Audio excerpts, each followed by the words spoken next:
São Paulo aguarda papo com novo agente de Juan para renovar contrato do atacante. Diretoria quer manter atacante de 22 anos no elenco. Contrato é válido apenas até o final do ano. Além de ainda manter esperança sobre a renovação do lateral esquerdo Wellington, o São Paulo tem dado atenção também ao contrato de Juan, que tem vínculo válido só até o dia 31 de dezembro. Aos 22 anos, o atacante já recebeu do clube uma proposta de renovação, mas nos últimos meses a conversa não caminhou. Na última semana, o jogador trocou de representante e agora é agenciado pelo empresário Nick Arcuri, da UNC Futebol, que no tricolor trabalha com Alisson e Patrick. Internamente, a mudança foi vista com bons olhos pela diretoria de futebol do São Paulo, que acredita que a negociação possa ser retomada em breve. O GE apurou que um encontro entre as partes deve acontecer após a janela de transferências de meio de ano. A decisão só deve ser tomada após esse período, para que os novos empresários entendam a aceitação de Juan no mercado internacional.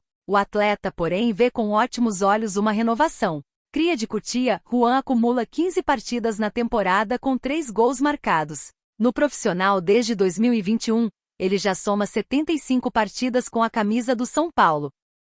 São Paulo, Jandrei sofre em 4 jogos mais gols que Rafael em todo o Brasileirão.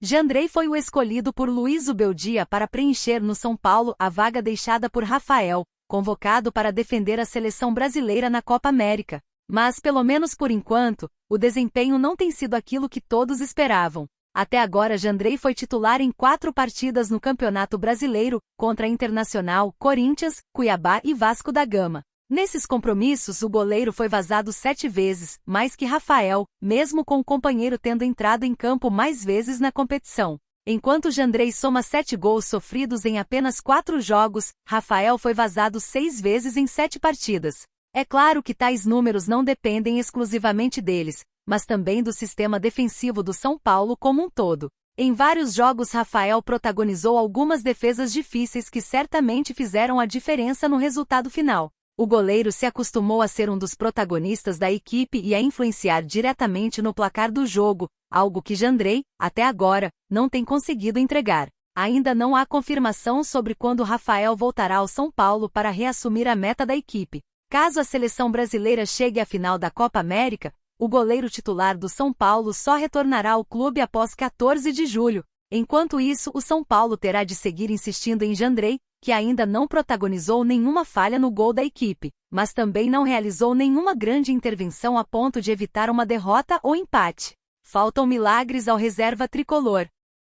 Luiz Gustavo sobre goleada. Lição para abrirmos os olhos na questão de humildade. Luiz Gustavo acredita que faltou humildade ao São Paulo após a goleada sofrida neste sábado, contra o Vasco, por 4-1, de virada em São Januário, pela 11ª rodada do Campeonato Brasileiro. Passada a partida, o volante foi bastante sincero ao falar com a imprensa, não escondendo sua insatisfação com a postura da equipe. Aprendo muito rápido na minha vida, graças a Deus. A gente viu a situação em que o Vasco estava, como eles estavam pressionados para esse jogo, e nós também. Nós tínhamos, entre aspas, uma grande possibilidade de conquistar uma vitória aqui, ficar mais tranquilos, mas faltam algumas coisas que temos que corrigir, alguns princípios para a gente poder reagir para o próximo jogo, disse Luiz Gustavo. Neste sábado, o São Paulo abriu o placar, teve chances para ampliar, mas acabou se acomodando com a magra vantagem construída e, com isso, acabou castigado pelo Vasco, sofrendo a virada ainda no primeiro tempo. Na etapa complementar, os donos da casa não repetiram o erro do adversário e trataram de buscar mais gols, conquistando um resultado para ficar na memória. Hoje foi uma grande lição para nós abrirmos os olhos na questão de humildade, botar os pezinhos no chão, saber que somos todos seres humanos e que temos que fazer por merecer a vitória, prosseguiu. O Campeonato Brasileiro é um campeonato difícil, todo mundo luta, todo mundo briga.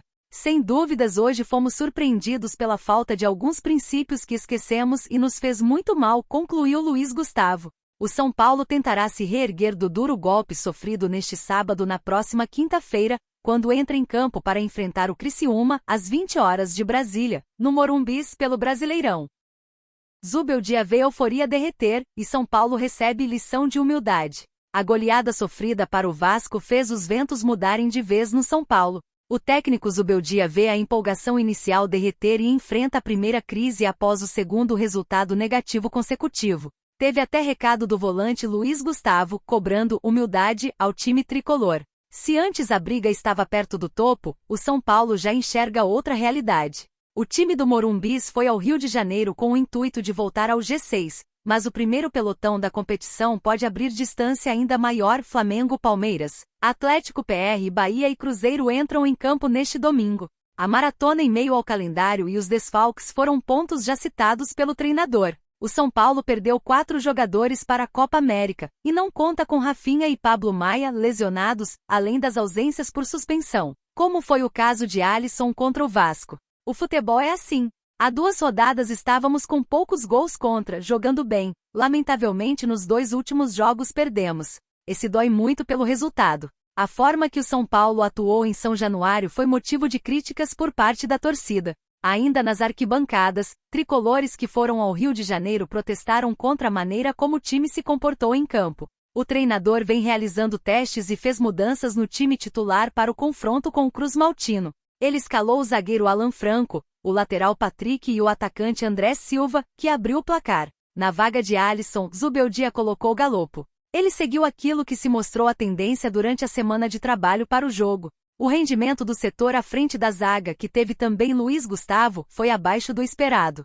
O desempenho escancarou outro ponto que Zubeldia já falou publicamente: a carência de opções de volantes. O argentino demonstrou entender o momento, mas afirmou ver soluções. Ele ressaltou que precisa de tempo para parar a estar junto ao grupo e reencontrar o caminho das vitórias. Vinha tudo muito bem e se ocorre isso nessa altura do campeonato precisa servir como trampolim para crescer como time. Vejo assim. Queria crescer com vitórias, mas perdemos 2 e temos que nos fortalecer como time internamente. Melhorar. E podemos fazer isso tranquilamente. Luiz Gustavo, inclusive, falou duro na saída do time em São Januário.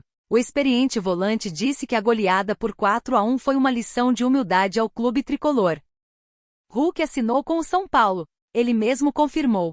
Ídolo do Clube Atlético Mineiro, por onde conquistou os títulos do Campeonato Brasileiro, da Copa do Brasil e da Supercopa do Brasil, o atacante Hulk, hoje com 37 anos, é um dos grandes destaques da atualidade dentro do futebol brasileiro. Nas últimas 3 temporadas ele acumulou uma incrível média de quase 32 gols por ano. Mas Hulk poderia ter tido um destino bem diferente. Tudo porque quando ainda lutava para se tornar um jogador de sucesso, ele chegou a atuar nas divisões de base do São Paulo quando sequer era conhecido pelo apelido famoso. Na época, o atacante atuou no Sportville, de propriedade do técnico de vôlei José Roberto Guimarães, em Barueri. O local foi alugado pelo tricolor, que buscava novas estrelas na Grande São Paulo. Eu joguei no São Paulo uns 6 meses quando eu tinha 16 anos. Foi em Barueri, no clube que é do Zé Roberto, o treinador de vôlei.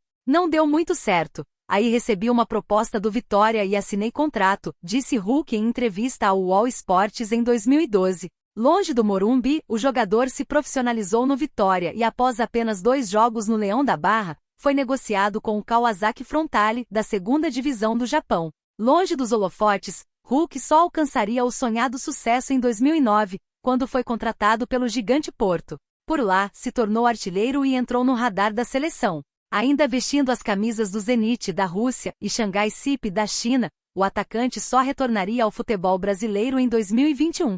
Após quase se tornar reforço do Palmeiras, Hulk aterrissou em Minas Gerais para se tornar ídolo do Atlético. Desde então já são 95 gols marcados e 32 assistências em 173 jogos disputados.